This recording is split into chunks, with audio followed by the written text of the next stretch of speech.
Begin.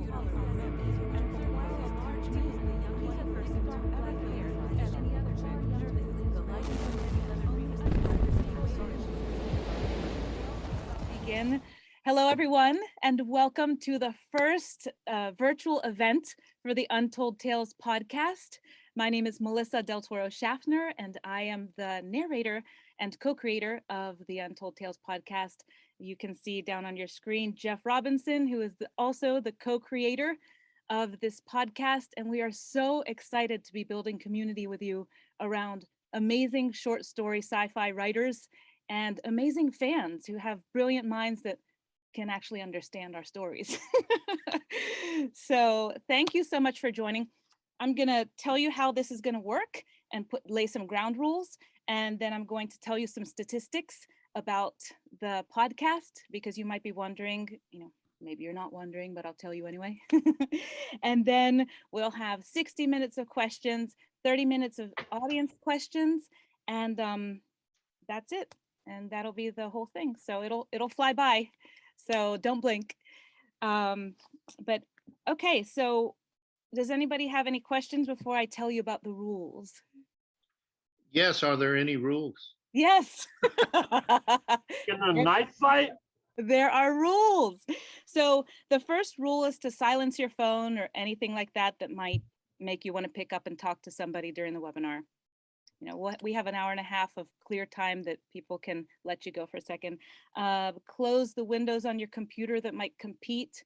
Turn off notifications or anything like that, just so you don't have to be startled by something that's competing for your attention. And then mute yourself unless you are speaking. That will help to keep the background noise down. Doors opening, closing, people yelling, all that kind of good stuff. So try and do that. If you don't do it, I will mute you for you. So if you feel yourself muted, it's because I did it. So apologies, but I want to keep it civil. And that's it for the rules. Not too many, just 3. Today, you're going to learn so much about the authors of this incredible podcast that Jeff and I had an idea to start. If you want background on how it started, I'm not going to take the time out to tell you, because that's in episodes, I think 10 and 23, something like that. There's 2 episodes with interviews that you can learn about that story. Today, we're just going to dive in, and the objective is not to talk about everything under the sun, but to help you, make you hungry for more, to help you understand the podcast and make you hungry for more.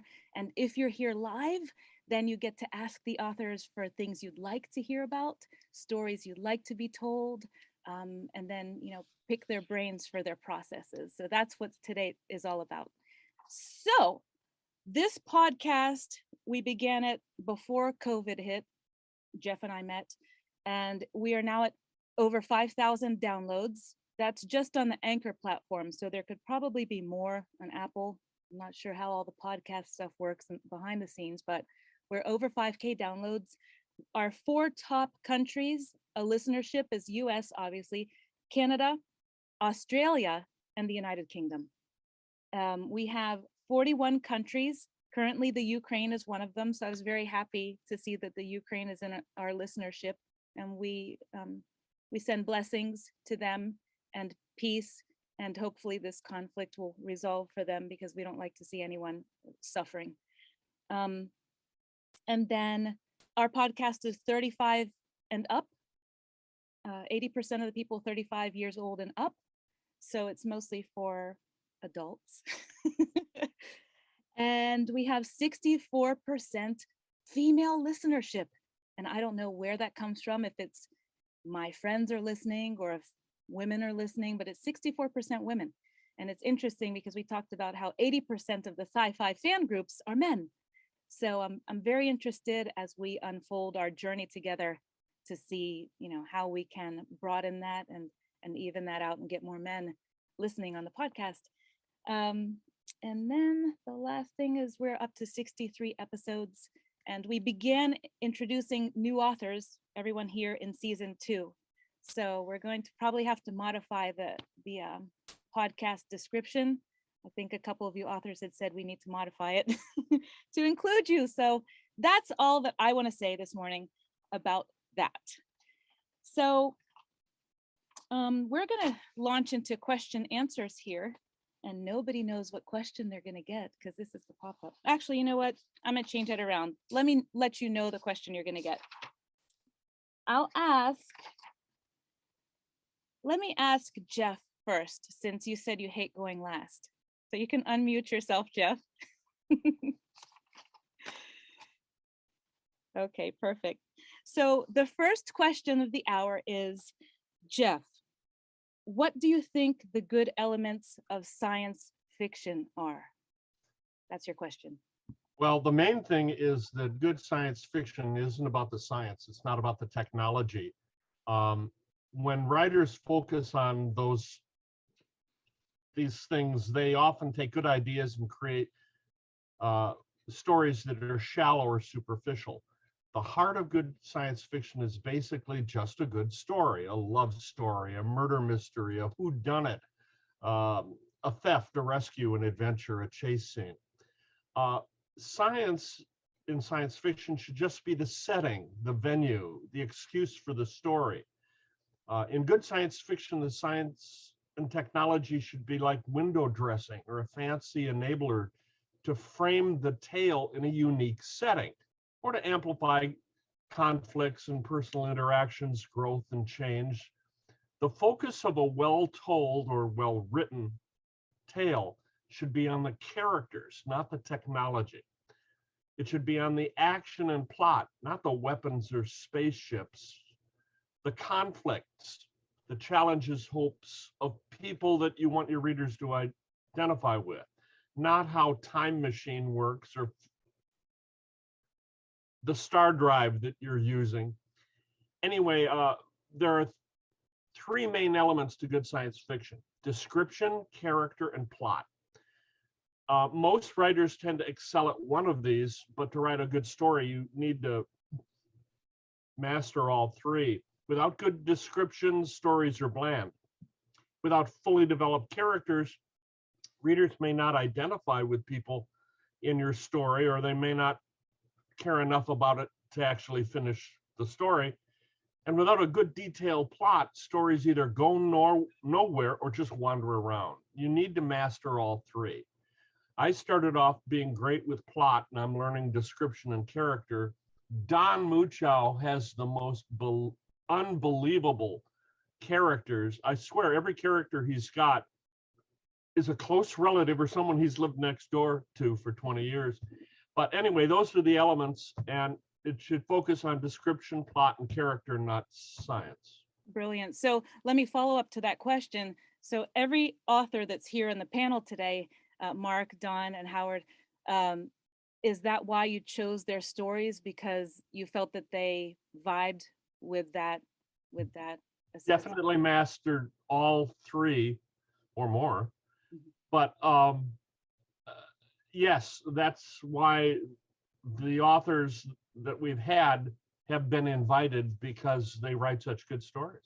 That's awesome. Well, I'm hoping that the listeners are enjoying those stories as much as we are creating them. I know Tobin has been a big supporter of the podcast since the beginning. He's also a patron of mine of narration. So I really appreciate that. So thank you so much, Jeff, for that answer. It's very thorough and very good. Does anybody have any questions for Jeff about the, yeah.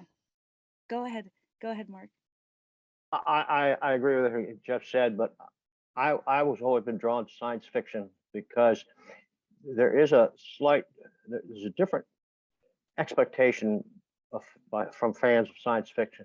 When I was young, back in the 60s, reading sci-fi from the masters, there was always an element of hopefulness and forward thinking that not all genres have. But ideally, like Jeff said, you know, any sci-fi story could be made into a pirate story, a Western, medieval times, things like that. The story is a story is a story. But the sci-fi uniqueness of a sci-fi element, I think, is that it's not happened yet. It's happening in the future, generally. Or there's some element of the hopefulness of humanity in a lot of them. Marc, if I could add to that, I've said to people on more than one occasion that I think in many ways science fiction has sort of usurped the role of philosophy and raising the difficult questions and watching normal people try to come up with answers as the characters in the story. And I think to Jeff's point, having authentic characters who aren't bulletproof and do struggle with those same decisions makes them not only more empathetic, but it makes the story a platform for solving problems that have yet to happen. And I think that's what makes SF special. Absolutely. And to add to that, with a podcast that you are narrating writers' works, that's an important part of my job, is to capture that authenticity of your stories and bring it to life in a way that doesn't get in the way or bring attention to myself, you know, in the story, that I become a player, an invisible player in the story. So you guys have really been challenging me to my best. So that's great. Thank you so much. Don, let's go to your question then. Where do you get the inspiration for your stories?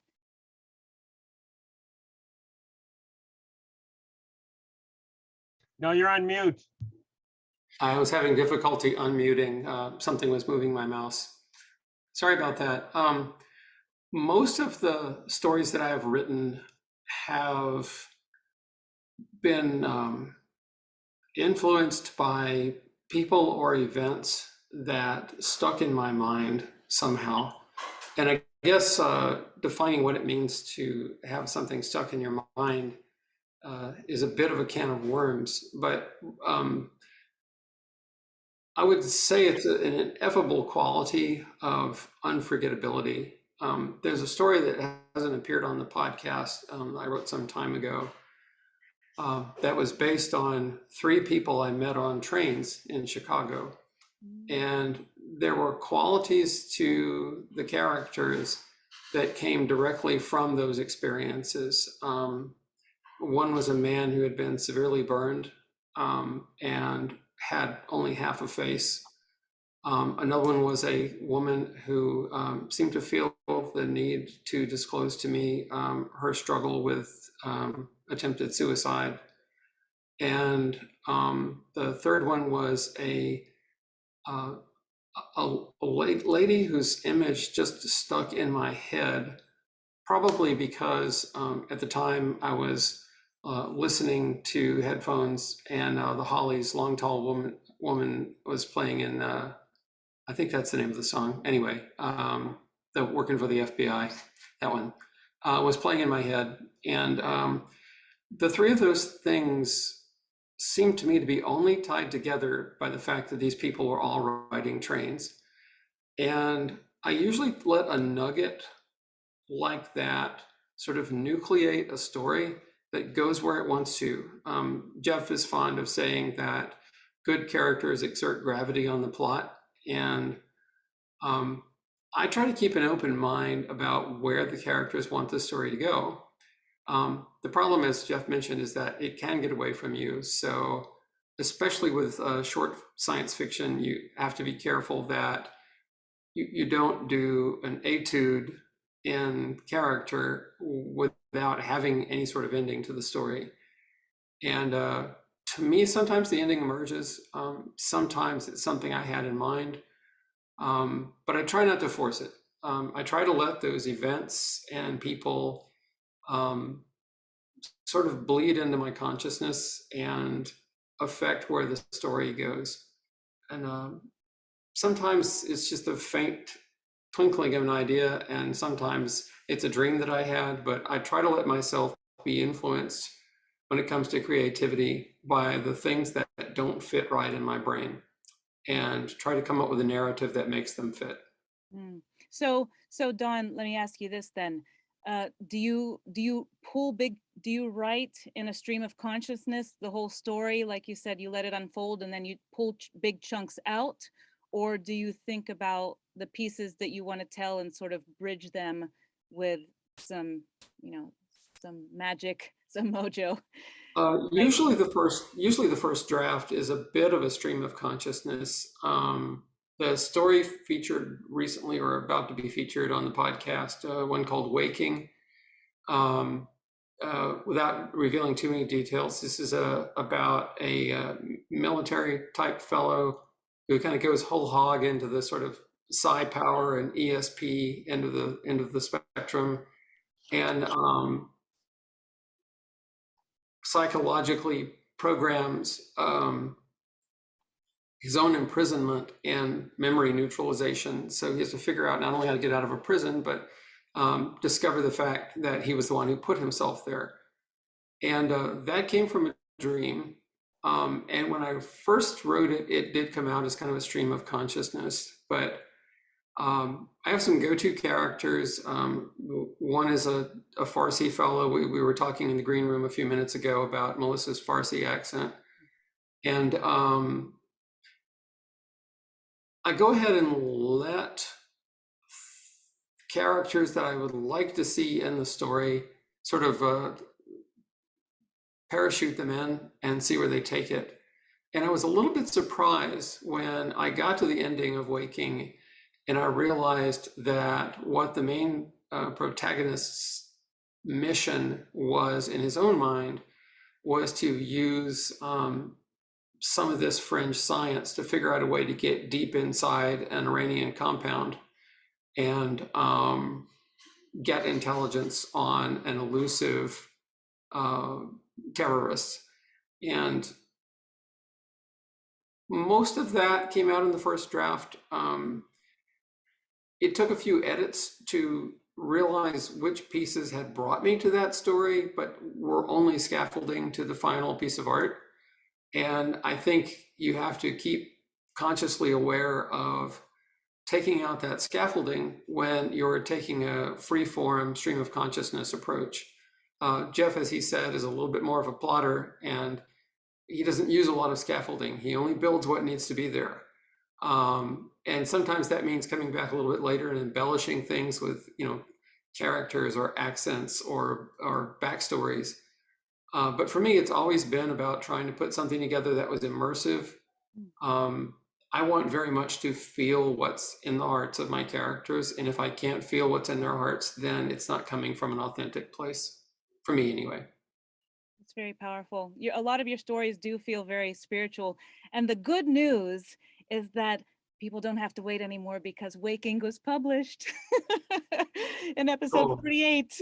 In episode 48. So maybe we pulled you in after that, but nobody has to wait for that story because it's out there. Awesome. Episode 48, Waking. It's a beautiful story, and it was very challenging to narrate some of those characters in that story. But fans should check it out. Episode 48's Waking. It's a beautiful story. Thank you so much, Don. I appreciate that answer. Does anyone have anything to add to that before I move to the next author? Okay, cool. So I'm going to go to Howard Loring, who's one of the newest authors on the podcast. And I'm going to ask you, how exactly do you use the ideas of classical myth in your stories, or what is an epic fable? Well, I do adhere to classic myth that's been defined by Joseph Campbell and others.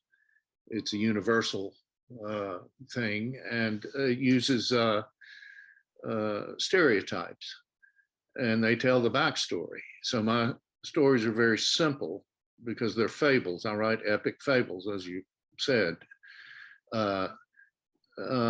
So I use elements of myth to create, you don't have to explain every situation. You already know because of who the characters are. Basically, you don't have to spend a lot of time filling in the details. And classic myth is universal. It follows a formula, if you agree with this interpretation. And it fits together or it doesn't. I mean, if you don't use it well, then things are not resolved properly, or whatnot. And I find it very easy because I've, all good storytellers use myth, whether they are aware of it or not. If the story is good, then the myth is there. Yeah. And plugging into that scenario was easy for me. And if you tell a good joke, you're using the rules of myth.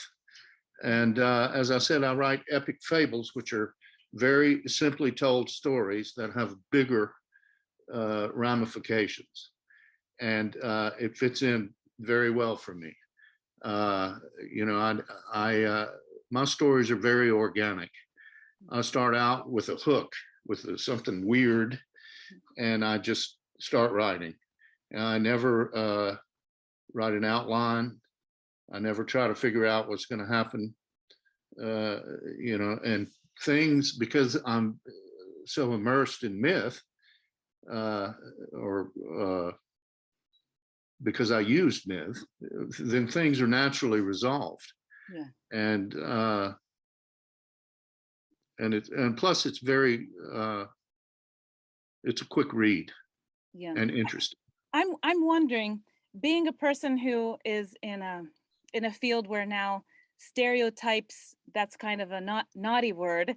Nowadays there are movements where you don't want to pigeonhole or stereotype, especially actors are concerned about playing different ethnicities. If you're not white, or if you're not Black, or if you're not Asian, you shouldn't be voicing those characters. It's very interesting that it's still a much needed thing, I guess you could say. Well, that's not what I'm talking about. I'm talking about some people call them archetypes, or but they're stereotypical situations and characters. There's the hero, and there's the lost one. There's the the wizard, or which can just be information, right? Knowledge. And if have you ever seen a movie that just didn't make it for you? It was filmed well and the acting was good. Well, the chances are is they've misplaced the myth. And subconsciously, myth is subconscious. If you're telling a story, Little Orphan Annie, nobody has to tell you that she's in a bad way, because you know what an orphan is. Yeah. And she's a female girl child. This formula has been used a million times. Yeah. It doesn't matter if it's in a fairy tale, Goldilocks, or she's an orphan girl child, or if it's far in the future, Princess Leia is an orphan girl child. So you don't have to say, wow, she's in a bad fix because she's an orphan, and nobody, people know that already. Yeah. So that's what I do. I plug into things where people are going to be drawn because they're universal concepts. Perfect. Yeah, that makes a lot of sense. And I like how you put that about the epic myth and about a hero and the archetypes. That makes a lot of sense to me.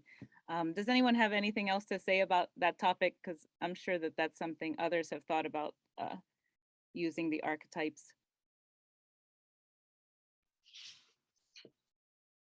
I was just going to say, there's an old saying that there's 10 basic types of stories: boy meets girl, boy loses girl, overcoming insurmountable odds, and so on. And a lot of those are very often the stories we write are just retelling one of those classic stories, and Howard calls them myths. But you don't want to be too stereotyped. You got to put a creative spin on it. Oh yes, yes. Yeah. Yeah. Well, I use numbers a lot too. Numbers are big in myth. 3 and 1 are huge in myth, which gives you 4. And again, this formula has been used a million times. And myth, some egghead didn't figure out what myth was.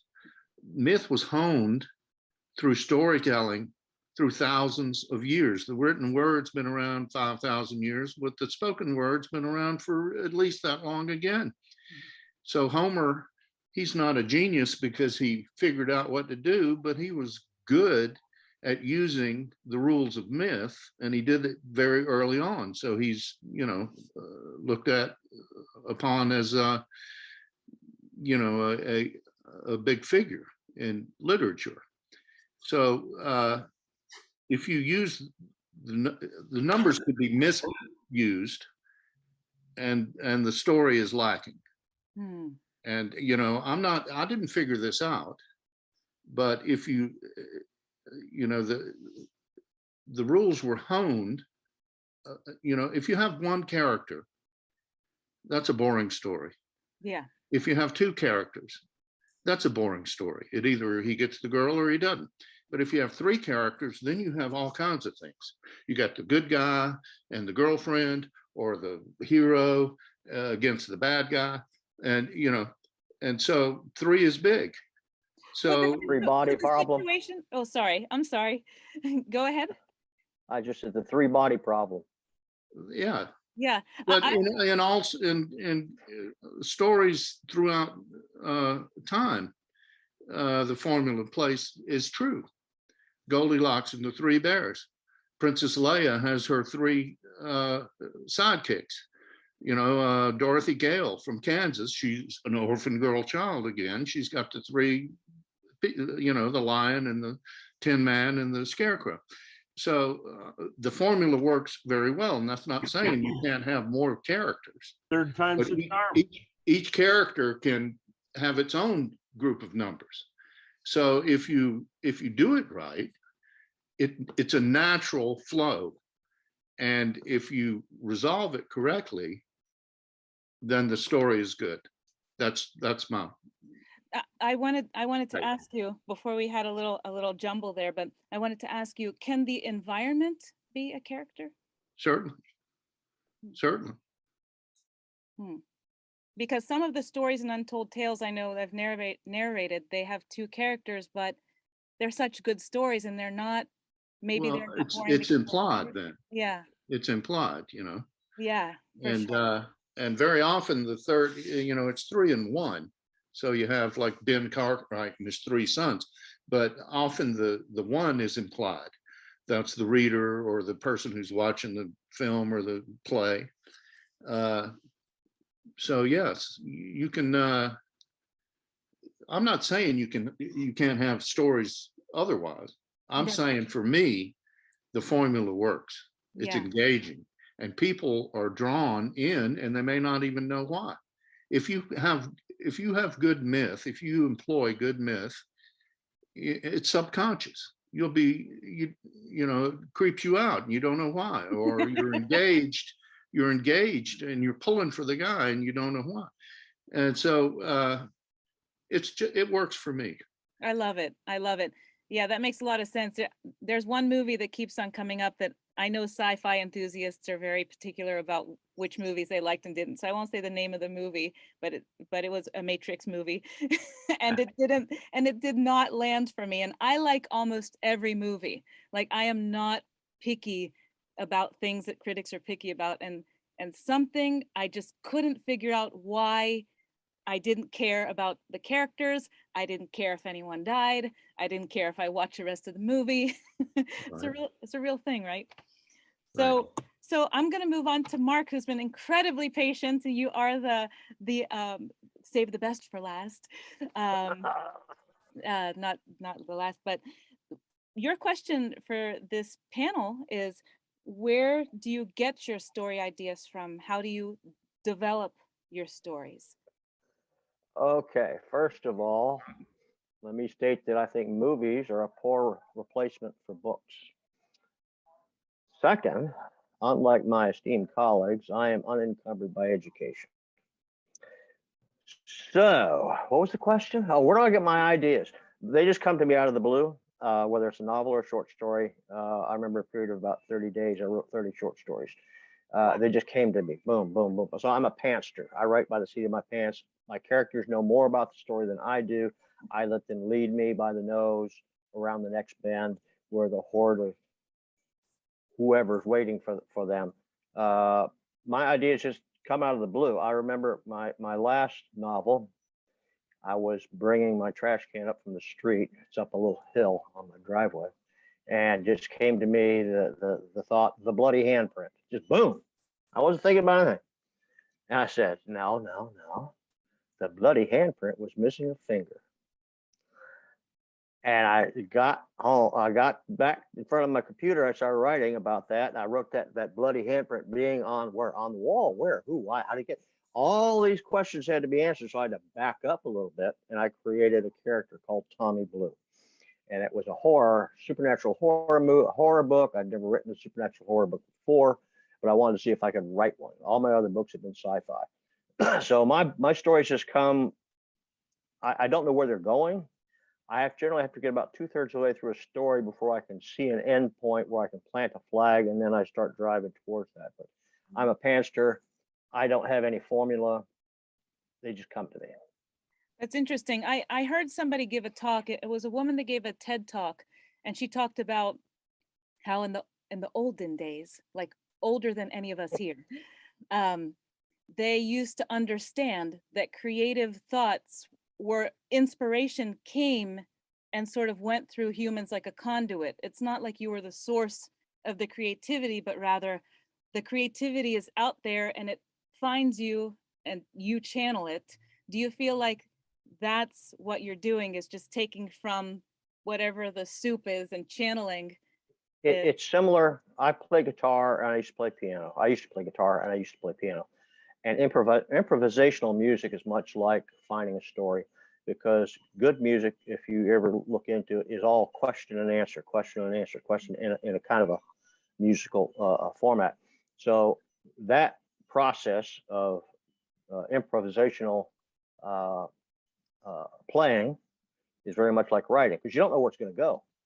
You just let it happen. You just let it come out of your fingers, just whether it's on a keyboard, on a fretboard, on a piano. You have to drop the thinking, stop thinking, and let it happen. So that's the way it works for me. That's hard for science people. Science. Well, I'm a retired engineer, so Well, I don't know. I don't think so. okay. Maybe being works hard for is, me. maybe that's just a story that we tell ourselves is difficult. Maybe it's not difficult at all. That's a barrier. Yeah, absolutely. Absolutely. The classic answer to where do you get your ideas was given by Harlan Ellison at a science fiction convention. His answer was Schenectady. I was born in Schenectady. Well, that's where Harlan Ellison got his ideas. Let me add one more thing about where I get my ideas. My first book, Heat and Light. I was taking a nap, and I often just muse about things, let things roll through my head as I'm relaxing. And I was thinking about the physics of heat and light. And that's where that book, Heat and Light, came from. Ta-da! Cool. I have a burning question that I want to ask before we get too far into it, which is, I'm going to ask each of you the same question.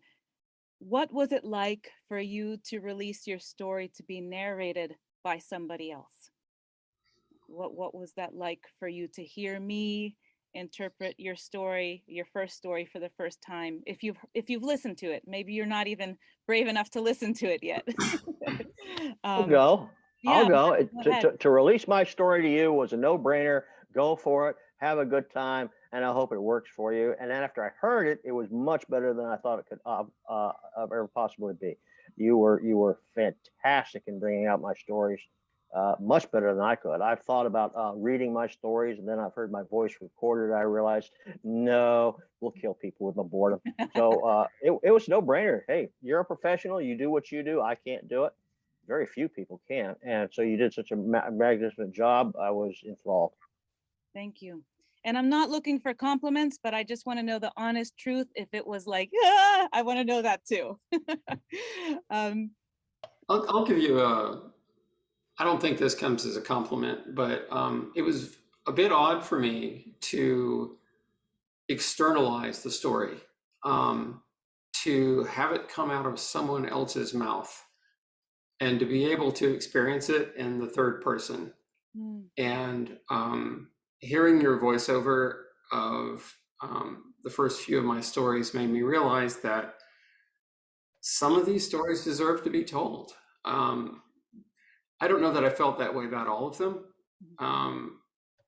but it really does a number on your perception when you hear someone telling your story with their voice, and you have the ability to just sort of sit down and sympathize with the characters, or get nervous and sit on the edge of your seat because you don't know if they're going to make it over the cliff, safely and escape the bandits or whatever it is. And even though you wrote the story, you get to hear it told. And one of the things to me, perhaps, which is tied to the reason that I like to write, is that I go in search of stories that I want to hear. And when I don't see them, I make them.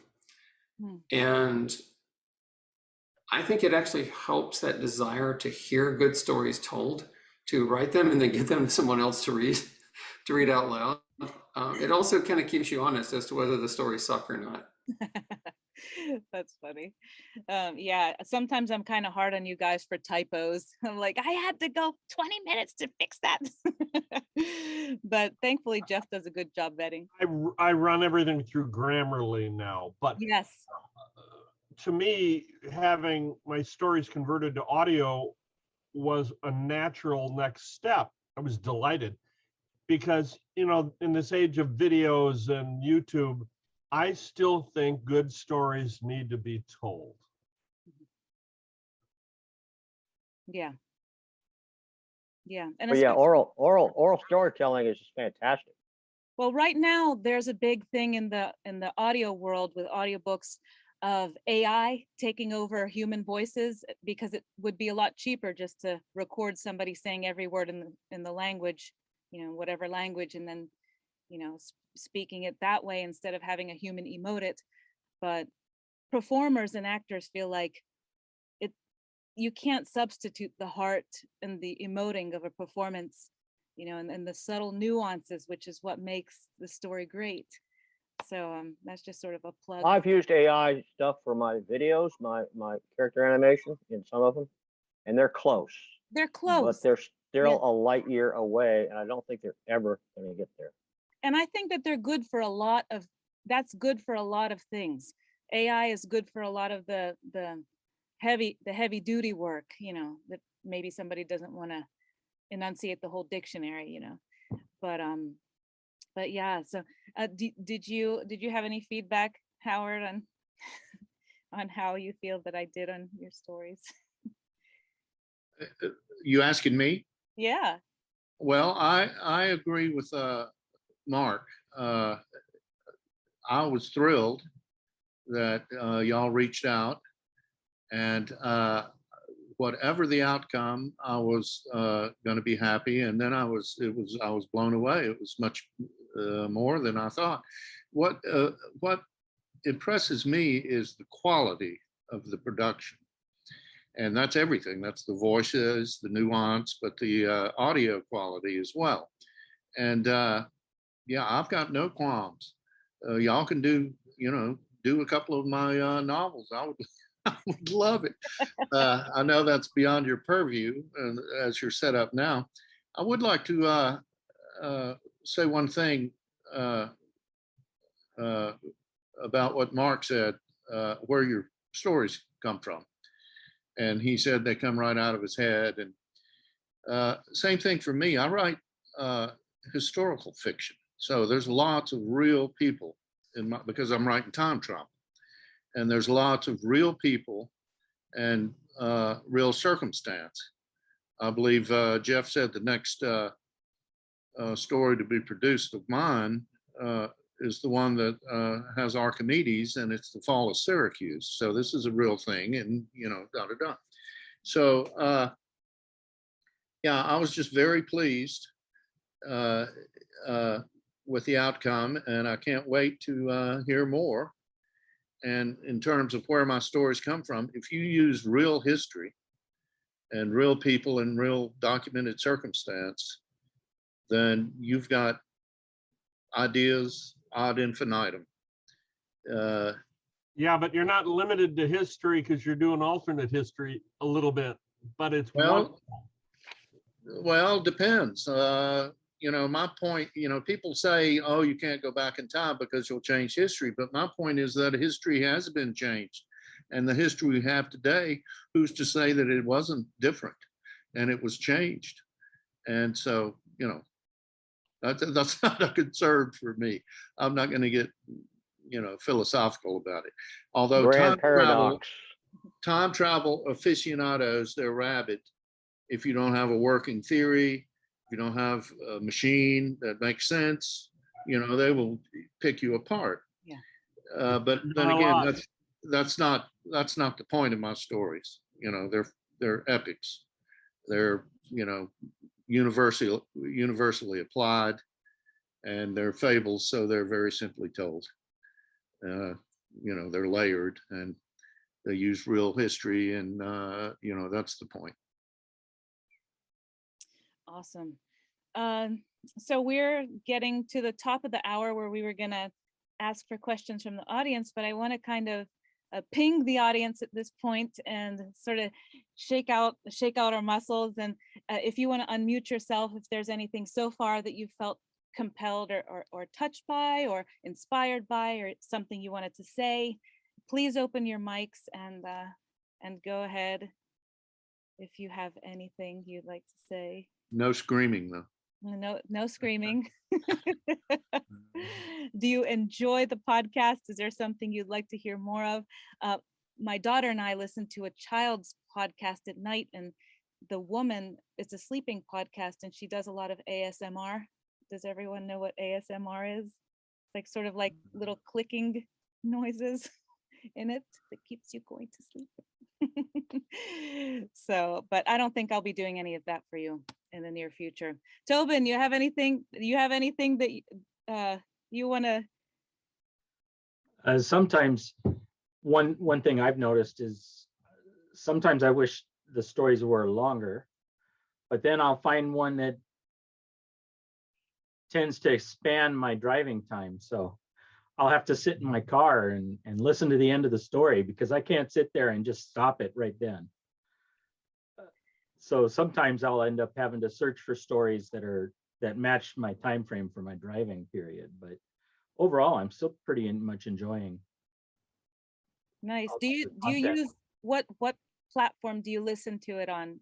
I'm using Amazon right now. Okay.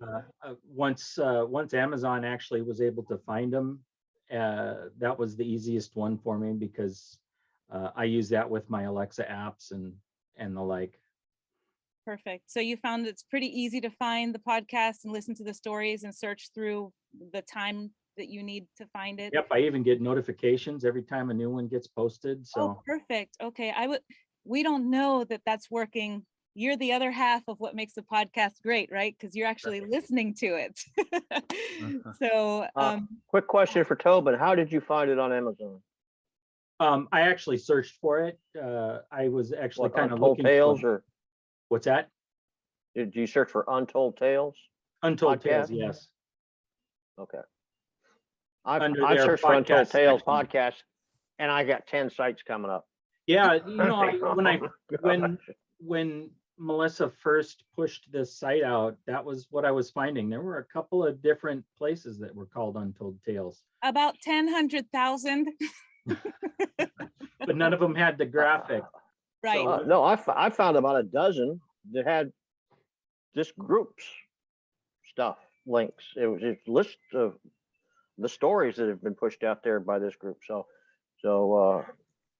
yeah, and then there's a cryptocurrency podcast called Untold Stories that when I say to my Google Home, I say my Google speaker, I say, hey Google, play Untold Tales podcast, it would come up with this cryptocurrency. So I was trying to fix that for a while, but now I think because it's linked to our Google and we found Untold Tales, now it works for us. So maybe you can use it on your devices and see if you can find us,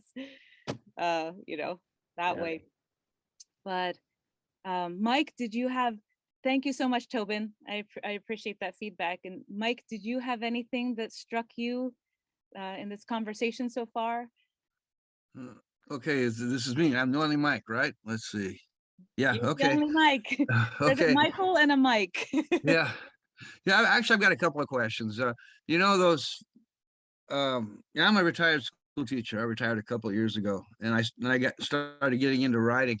Um, you know, those five important, this is to everybody, to all the authors, those five essential, they call them elements of writing. It's characters, setting, plot, conflict, and resolution. I think that's it.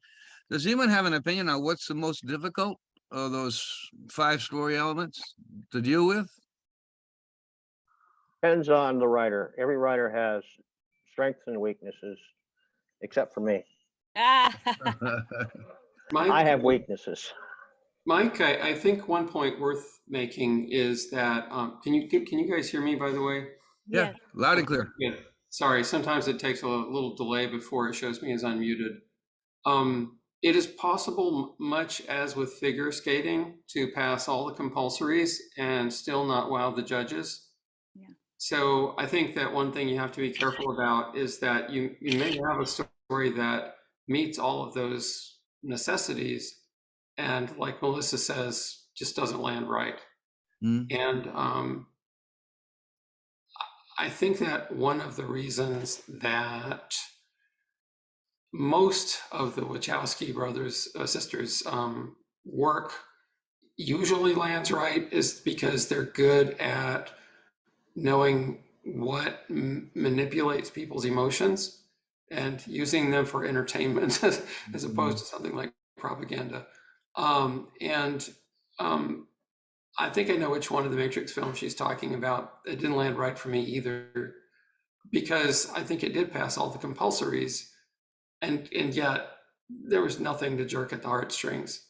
So I think you can have a decent plot, you can have good descriptions, you can have immersive settings, you can have sympathetic characters, and if any piece of that looks like it's being mailed in, it's just going to land with a plop instead of a splash. And so I don't know about which piece is most difficult, but to me, it's a meta task. Each of them has its own difficulty, and if you don't do them all at least a notch above serviceably well, you just have a story. It's not. It has no mythic element. There's no fable to it. There's no, oh my God, I fell in love again, or I care about the end of the world, or I believe in the hopeful future of mankind.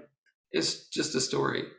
And I think that you can kind of tell when you read your own story and you care about it, that whatever it is, you've hit at least those basic five as much as you need to, and you've got that little magic sauce that some stories seem to miss. Yeah, definitely. I just watched Interstellar Okay. in preparation for a story that I'm going to narrate, and I don't know anyone that said that that was not a good story. And I don't know how it was such a good story because I couldn't identify all the elements. I'm not a writer, but I don't know anybody that said that was not a good movie. So, Mike, did you feel like you got your question answered? Yeah, no, I did. That was I got good. a little, And then Go ahead, yeah. Jeff. yeah, I have a little more to add. Like Mark said, it depends on the author. I think Don excels at characters, and I focus on plot because I love mysteries and twists and the rest. Mark is an admin of an SF novelist site on Facebook, and they recently posted a question: are you a plotter or a pantser? And that means some people write by the seat of their pants. They let where the characters are going to take them and so on. I'm definitely a plotter. I think Don and Mark might be primarily pantsers, but So am I. the point is, no matter which is your forte and where you start, you got to learn to do the others. For Yeah. sure. For sure. Thank you so much, Jeff. And if you like reading stories, Write a story you want to read, Right. Yeah, my definition not one you think someone else wants to read. my definition of good is it engaging? And I read a lot. I'm a voracious reader, and of all different kinds of things. And so I don't cling to one over another as long as I'm engaged. If I'm not bored, and if I'm interested, and so if you hit all the elements,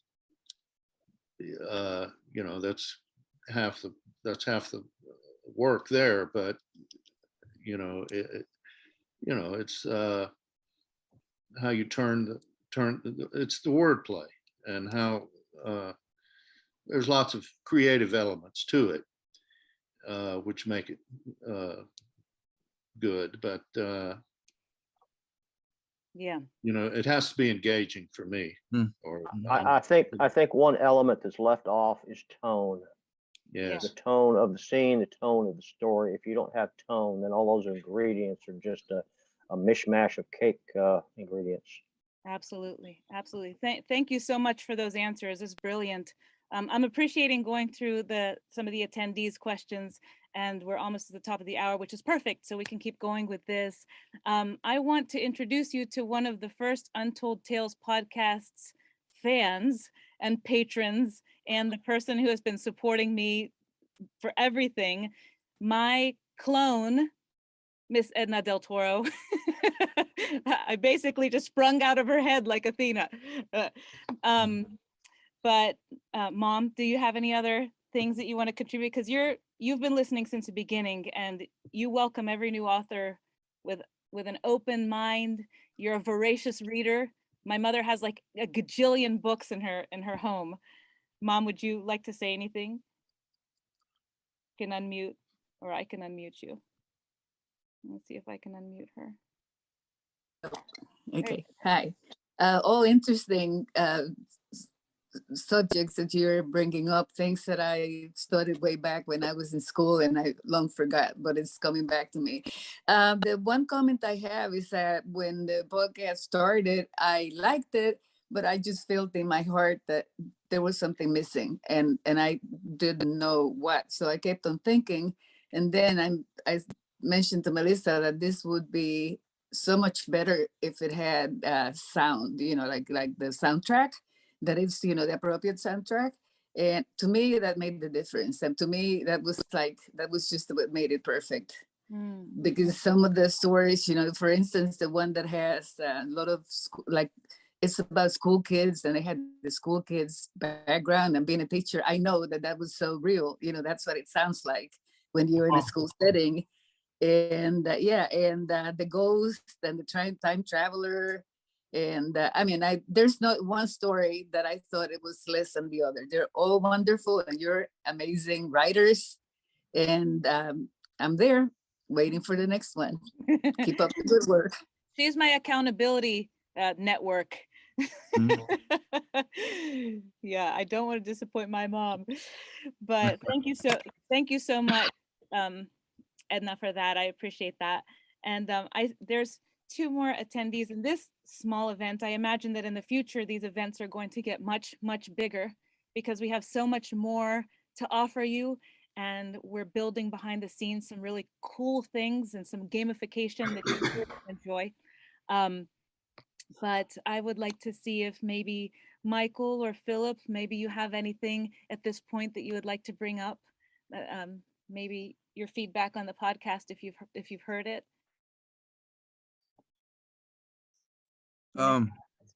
Well, I enjoyed it because you can apply a lot of the elements of science fiction to, what I like is historical fiction. I've written, a couple of short stories. I actually won a local contest where I live, and it was. Congrats. Yeah. A small town, but yeah, I still feel good about it. Real small town, but yeah. And then, but I science. When I was a kid, I read a lot of science fiction. A lot of Ben Bova. He was one of my favorite authors. And but I found you can apply a lot of the stuff that you guys are talking about to a lot of the genres, you know. And I still like science fiction, period. You know, I'm not taking anything away from that, you know. Mhm. I would like to introduce Michael O'Farrell, who's sitting there. He's a personal friend of mine, and he is the smartest person I have ever known. Take it away, Michael O'Farrell. Yeah, thank you, Mark. Well, really, one of the things that came to my mind today by listening to all of you talk was that you're all somewhat involved with what's called the illusion of independent agency, which is essentially how pantsers write. That, you know, they involve themselves in the story, and usually that means you can involve others in your story too, because they're following right along with you. And yeah, I'm just wondering, Jeffrey seems to be the one person who was kind of a standout in that method of writing. Is I don't know, Melissa, do you find most people are have, you know, really they're speaking with their muse, they're writing with the muse, as you say, you know, it's kind of like they're interpreting the Yeah, I have found zeitgeist of the moment. I have found in the stories that I've narrated, when I read them and I go to interpret them, audio interpretation of them, I find that there's one character who seems to be the voice of the author. You know, there's one person who's speaking like, oh, that is the person who's telling me what they want me to know about this story, or about the condition of the world, or, you know, about this subject matter that they're trying to cover, or this spirituality. There's one person usually in the story that's that voice, and everyone around them is sort of like, you know, the other voices that help support asking the questions that need to be answered. You know, I have found as the narrator. In terms of involving the reader, you'll hear a lot about character arcs, how a character in this story changes and grows, and how he changes over time. But my favorite story is that's come out so far, came out in December. It's episode 55, and it's called Through Other Eyes. And in this case, what changes is the reader. I present an image, and then I tell a story, and then I present the image again, and you see something entirely different. And what has been changed is not the character as much as the reader. And if you can do that, you've touched and really affected the reader. And that's the kind of story I love to write. But it's more than just talking about your characters. It's Don says it's immersive. You have to pull the reader in, so that it's more than just a third-party narration.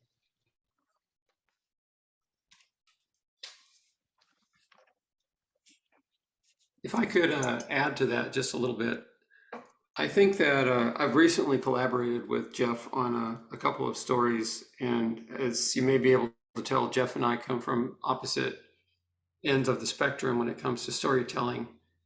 And I think it begins to reveal the necessity, as Jeff had mentioned, of having not just sympathetic and believable characters, but plausible plot as well that actually goes somewhere. Characters can get sucked into their own heads, and by proxy, the author as well. And John Bowers, who's a wonderful writer of what I would call shoot 'em up science fiction, he's a member of the group that Mark runs, once told me, or he was anyway, wasn't he? He was for a while, right, Mark? Yeah, I'm no longer with that group, and Howard. Oh, okay. Howard Loring has taken my place as an admin because I can't stand Facebook anymore. So I had to get off Facebook, even though I hated getting away from the science fiction novelist group. So Okay. yeah, I agree with you. John was with that group. I apologize for getting the management of it wrong, but no, he still is. I'm not. Okay. John once told me that his most believable character was a guy who stood at the complete polar opposite of the political spectrum from his own views. And he said that he thought what made the character believable was that he had to get so far inside the head of the enemy that he actually started thinking like the enemy. And I think that it takes that level of involvement in a character for the character to act authentically in the plot. But by itself, you've just got some guy who disagrees with you politically. That has to serve some end in the plot. And one of the things I was fondest of with John's story, The Fighter Queen, was that his character got drawn into a drama much larger than himself and his own personal conflicts and viewpoints, and had to play a role in a pitched battle that he did not want to fight. He was basically, simplified version of it was, he was an arms dealer for on both sides of an interstellar civil war, and had to make some very difficult moral decisions that disagreed with some of what would have been considered to be wise counsel. And I think you have to consider the context within which the characters are acting and what the long-term consequences will be of what they're doing. And that's why the plot is so necessary, is to keep that personal journey on some kind of rails. Because otherwise it's navel gazing and the characters get lost inside their own thoughts. And I'm not certain that I exactly addressed the question that was raised. But in defense of plot and of sort of singling out Jeff as the plotter, there's most definitely a necessary element to plotting. And there's an ineffable sense of when it's missing. And you can always tell, because either those writers write short stories only, or they write short stories that are 110,000 words long, and it just doesn't work. By the way, it's easier to write a novel than it is a short story. With a short story, not for me, boss. you gotta trim and get it down to every word counts. We're going to be doing an episode in June on flash fiction, and that's going to be that's a challenge. Write a short story under 500 words. Yeah. I'm with Don. I'm in Don's camp. Writing a novel is much harder than short story. Short story to me is instant gratification. You get it. You can hammer that thing out in one session, and woo wee, put your hands up, feels better. Whereas a novel is a grind. You gotta have persistence. You gotta have patience. You gotta have discipline. You gotta carve out time and space for writing. Whereas I can crank out a short story in an hour or so, sometimes two, and I'm happy with it. And so yeah, that just shows there's a spectrum of how writers write. What did Mark Twain said? I apologize for the long letter. I didn't have time to write a short one. Shorter one. Yeah. That's funny. Well, he said a lot of things with tongue in cheek. I was looking back on a novel that I just completed, and I, in the process of recovering some lost files from a crashed NAS drive, discovered that I had started it 16 years ago and gone through probably 8 revisions, each one of which was an unconcluded short story that led nowhere. And Jeff was kind enough to do 90% of the edits on it. And one thing he forced me to realize was that for a bigger story, there's a bigger narrative. And it isn't just the personal stories of the characters. It, in a lot of cases, is the story of a community, It's the story of people facing a common foe, whether that's a physical enemy or an environmental crisis or an existential issue. And being able to tell multiple stories about multiple people that interact in meaningful ways and produce that grand arc, I think that's really the magic sauce that makes an appealing novel, and not just a series of 20 or 30 short stories strung together. I don't know how I ever managed to finish the novel, but I knew I'd gotten done when I wrote the last page of it, and I felt heartbreak for one of my characters. I realized that he had completed the journey not just of his own, but of all the characters in the story and given them meaning. And that's something that Jeff really does in spades. He's always got the backstory in mind. You know, if the characters suffer from single-mindedness of purpose or some other thing that may superficially seem like it's amiss, it's perhaps because that character is a walk-on. It may be because we don't need to know the backstory of that character. His most powerful character so far in what is an emerging novel I hope he'll finish called The Traveling Salesman is a bumbling alien who is the universe's worst con artist. And you begin to realize that he's not the asshole he seems to be at the beginning of the story, but actually someone you feel some sympathy and pity for. And it probably takes 8 chapters for the reader to develop that sense. But once it's there, it's solidly anchored, and you just keep hoping that somehow he'll succeed despite his screw ups. And so I think Jeff's better at characters than he thinks.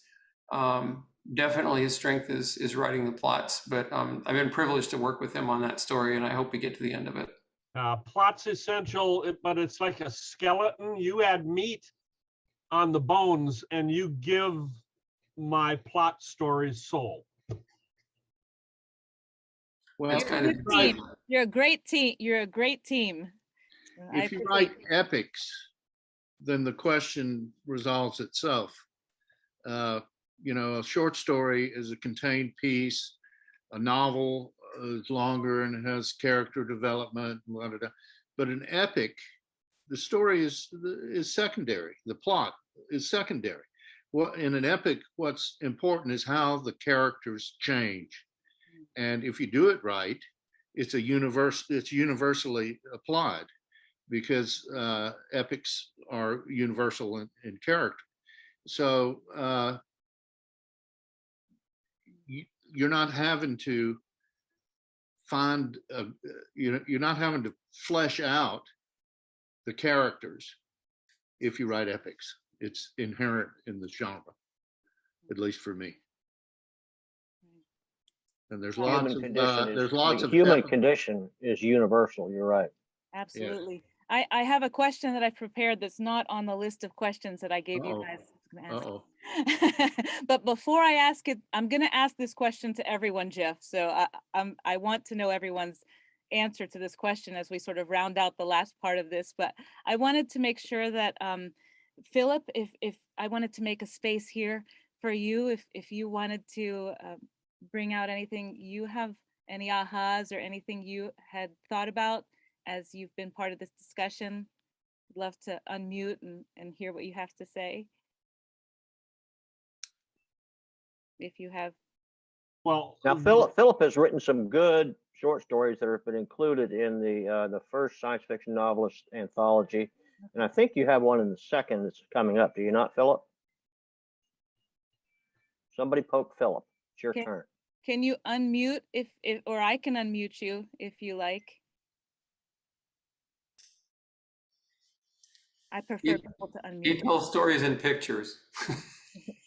He doesn't use words. Let me see if I can unmute him.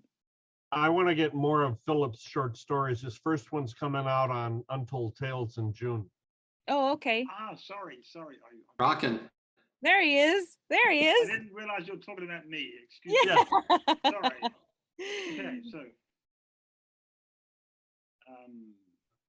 Sorry. If you had any thoughts on what you've heard today, you've been listening so intently, and I just wanted to give you a little space if you had anything you thought about from the writing processes of these gentlemen, or if you've Yes, listened to absolutely. Because I was reading the one of the reviews of the 2021 science fiction novelist anthology, and someone said, "Yeah, the stories are okay, but they're not science fiction." So I wanted to say, what is science fiction? What do you writers? What do you think science fiction is? How would you define it? Sorry, very general question. No, that's a great, let's see. Oh, I'm not on mute. That's a great question. And I actually had the same question, because sometimes people say, well, that, some of the more spiritual stories don't sound like science fiction, but I mean, what is science fiction? Don will disagree with that. He gets some pretty heavy philosophy in his stories.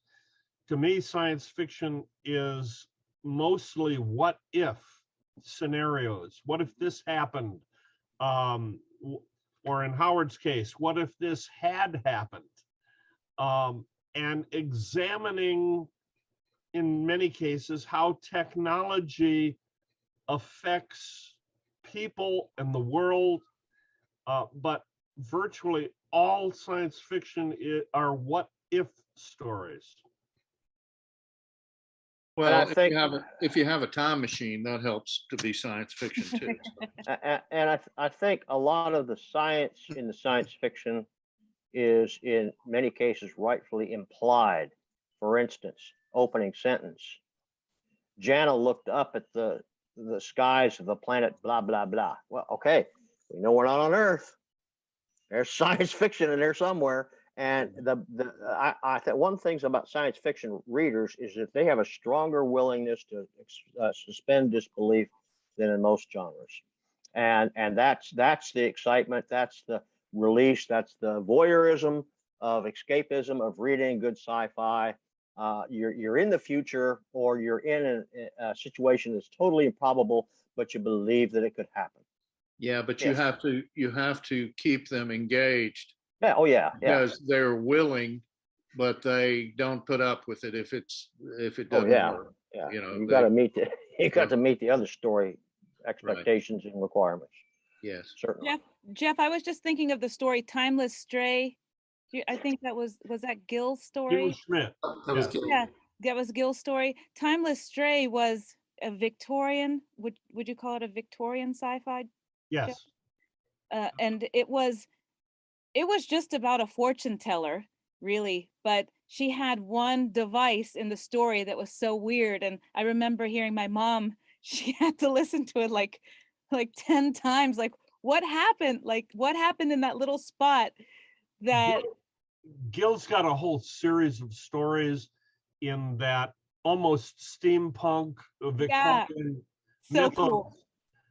His problem is they're just a little too long. I'm trying to get him to cut them down because I would put many more out there. But who was it? Well, poor Tobin has to stay in his car and listen to stories that long. But yeah, Gil is a wonderful author, and part of that Victorian comes from e-zine that Don ran back about 2001. It was called would-that-it-were.com, and all of the stories were in that time frame venue, and a lot of my stories were written for Don back then. But yeah, that's Gil, and it's Victorian science fiction. Right. Now, Philip, you asked what is science fiction. I suspect you were asking that almost rhetorically, because you know what science fiction is, because you know it when you see it. Yes. So you were asking that to see what the hell we would say, because you already know the answer. And he writes it too. Yeah. Oh yeah. Second to that, what's science fiction to you, Philip? Okay. Second to that, how much science is in science fiction? How much detail do you give about technology? I can barely hear you. As little as necessary. Okay. Yeah, I think Yeah, I told somebody the other day. I have this habit of trying to describe everything. I want to, if I'm talking about a technology in the future, I want to say, how does this work? I want to give you as much detail as possible. The problem Well, is, if you give the detail, people are going to find fault with it.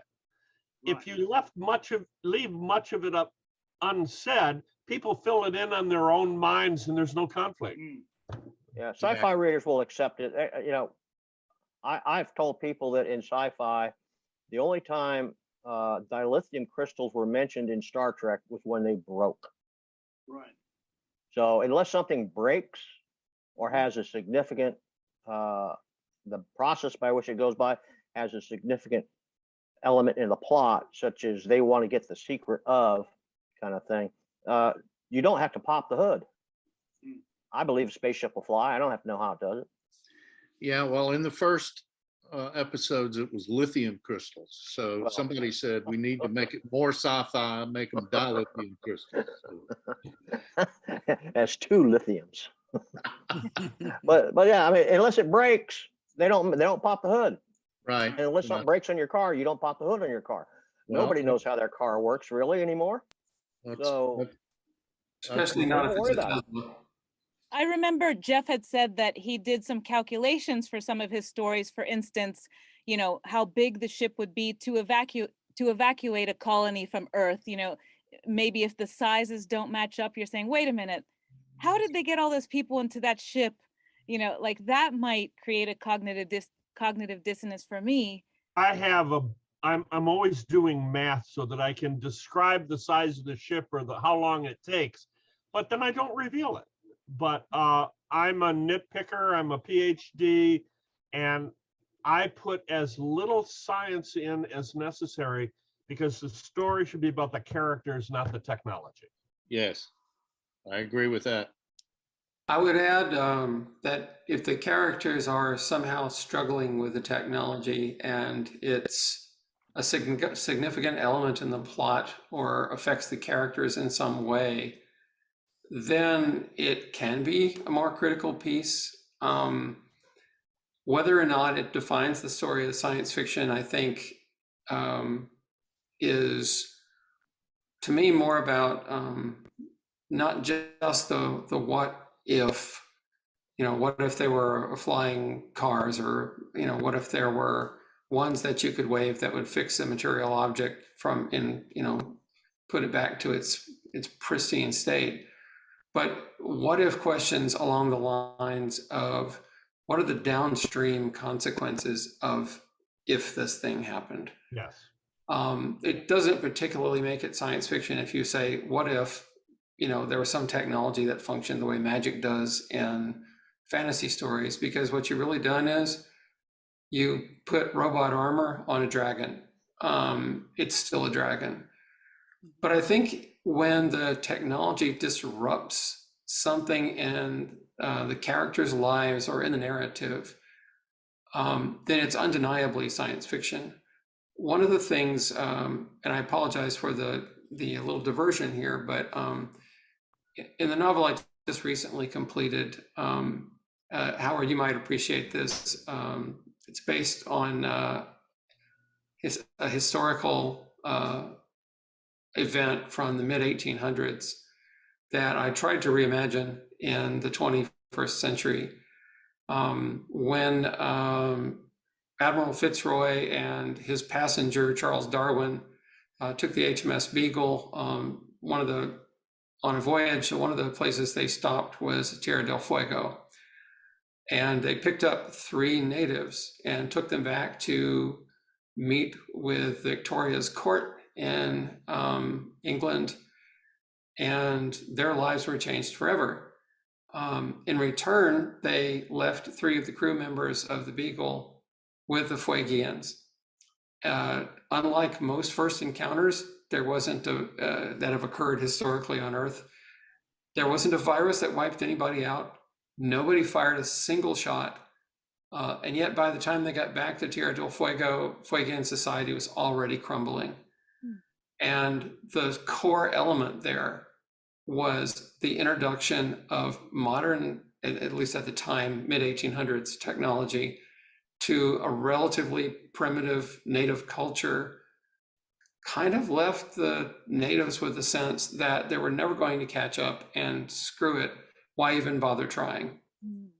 And I try to imagine that situation in the 21st century where Earth was in the role of the Fuegians, and a visiting, relatively benign, I won't say benevolent, alien civilization that had finally made contact with Earth basically gave away whatever technology they had in the hopes that somebody on Earth would make good use of it, because their society was dying.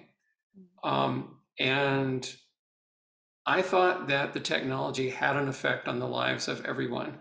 There was a gentleman named Eric Henderson in the story who was responsible for the United Nations Science Office that vetted the inventions that were shared by the visitors, and made sure that everyone on Earth had equal access to them.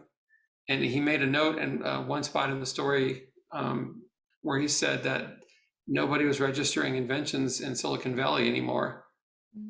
That everything that was built on Earth was now a product of the visiting aliens technology. To me, in that story, technology played a big role. It was the disruptive force. It was what caused the beginning of the collapse of Earth civilization. And no single shot was fired. No viruses were exchanged. The aliens were not a threat. What was the threat was having everything you could possibly imagine wanting to have handed to you, and losing your desire to invent and imagine and do things like that. I think when science takes that role, it's a character, and it works like a character. There's a little bit of cargo cult. Does everybody know what cargo cult was? That in World War II, airplanes flew over primitive islands, and the inhabitants didn't know what the airplanes were, so they built mock-ups and all the rest to try and summon the gods down. So just seeing the tech disrupted entire cultures, and that's a good example of when science is more important. Yeah. Well, that's because I have strong opinions about putting robot armor on dragons, and to me, that's not science fiction. I don't care what you call it. The technology becomes the unintentional antagonist. Yeah, that's very well said. So I see it today. In our, let's say, European culture. So much is given so easily that it's black box magic, that the involvement of the mass of the culture or the population is irrelevant, and they know they're irrelevant.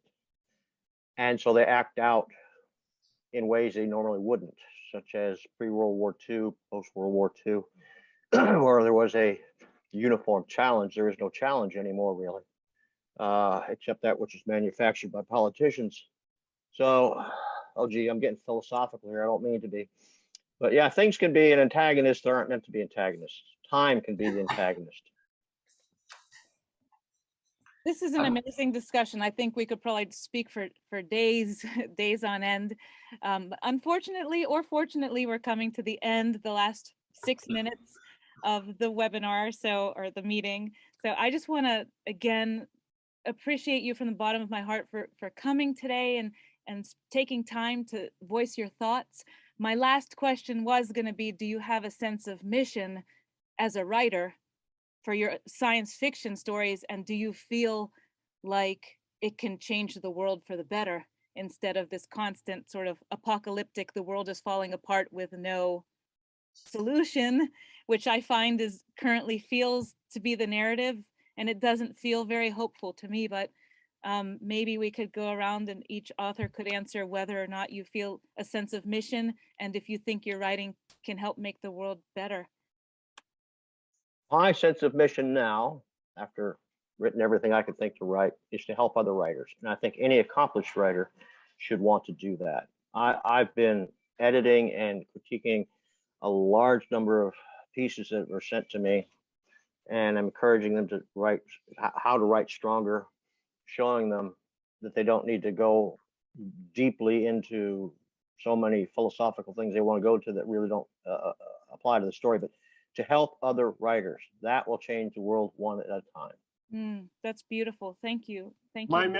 my mission originally, Untold Tales was just supposed to be the first step. We were going to create short story anthologies that you can listen in the car, Tobin, and but they were going to be in different genres. There were going to be crime stories for commuters, horror for the highway, romance for rush hour, murder for the metro.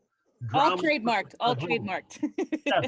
And we were going to expand this to different genres. We're stuck on science fiction right now, but I consider that just a first step. And by providing expanded venues, Marc, I think we're helping writers. Yeah. Oh, yes. Yeah. Don, how about I like to do it one at a time.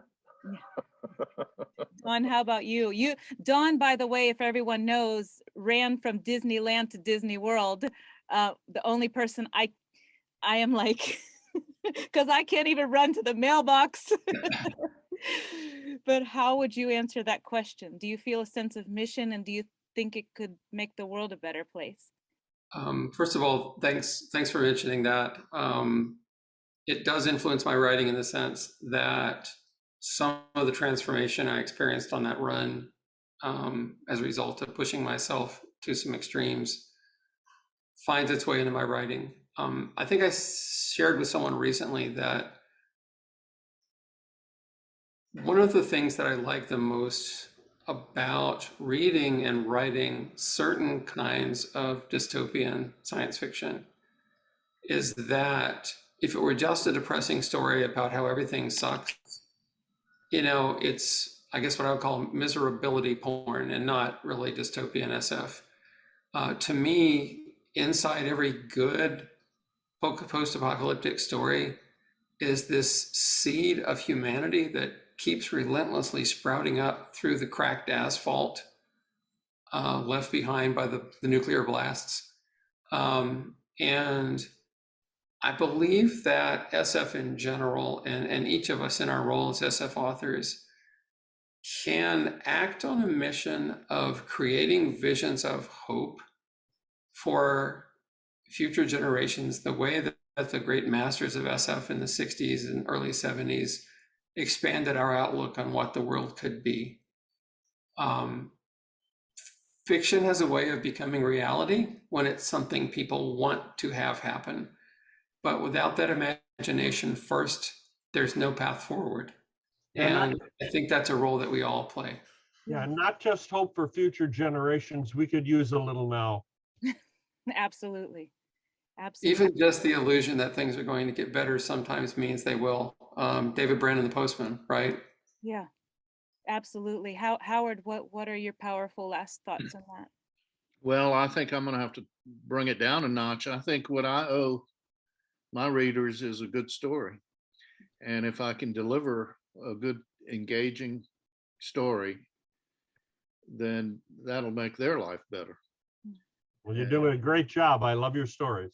Well, thank you very much. And so, yeah, I'm not trying to change the world. I'm not really even trying to put an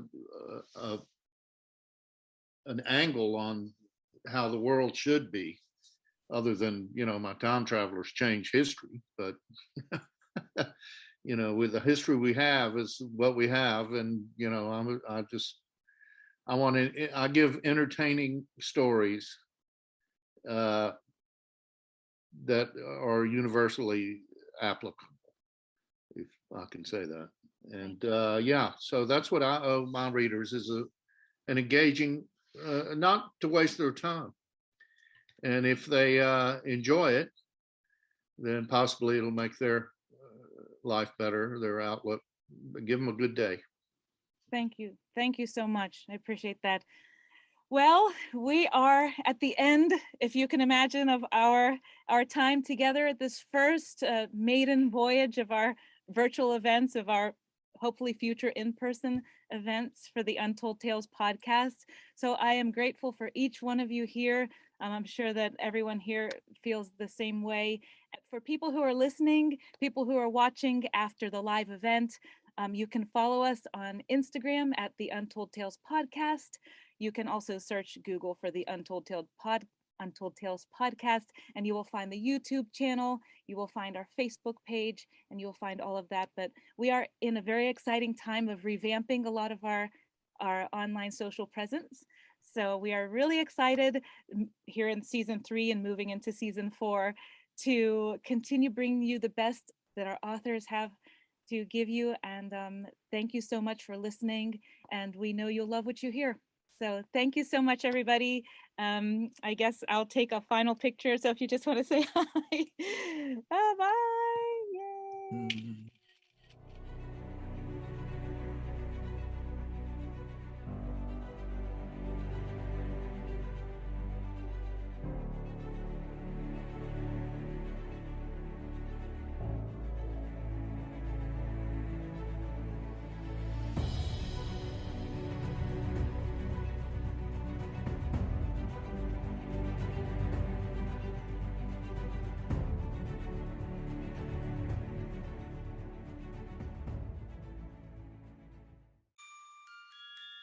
You'll love what you hear. You'll love what you hear.